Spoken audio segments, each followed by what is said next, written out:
Parts of the wall, starting with the floor plate.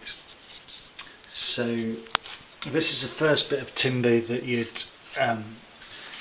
fit when you're starting to build a wall. I've used a frame fixing, which you can simply drill a hole in your timber, insert your fixing, hammer it into place, and that's done a fairly good job for me. The next part of the wall which you'd fit would be a ceiling plate.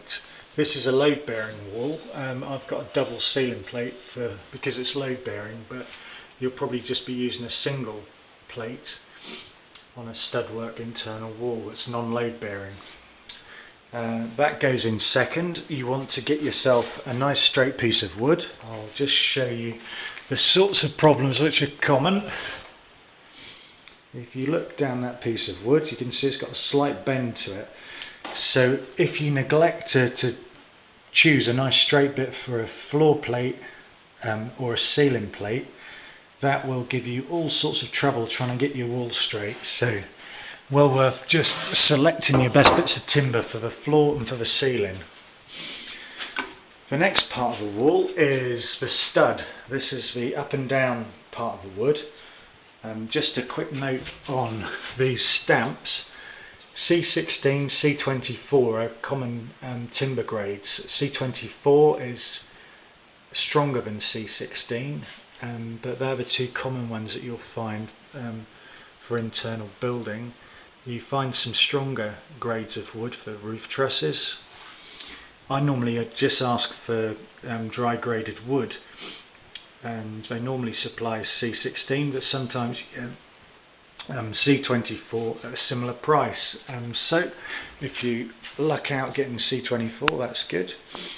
Next part of the wall is called a noggin if you're in England, or a dwang in Scotland.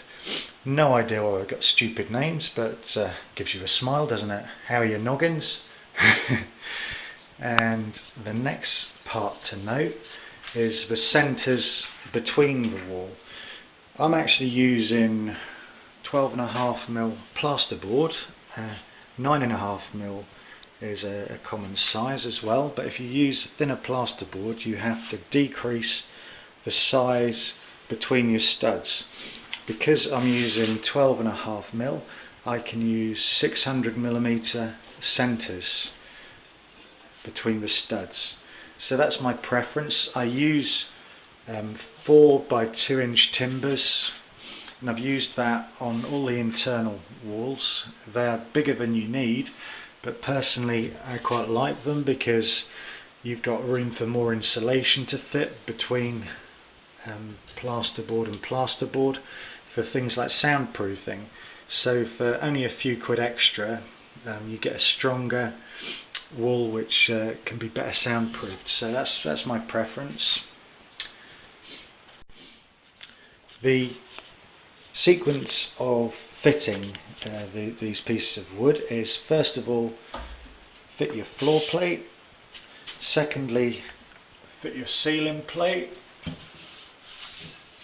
Thirdly, fit one end stud to the wall, and then fit the other end stud to the wall, and then start filling in your intermediate studs.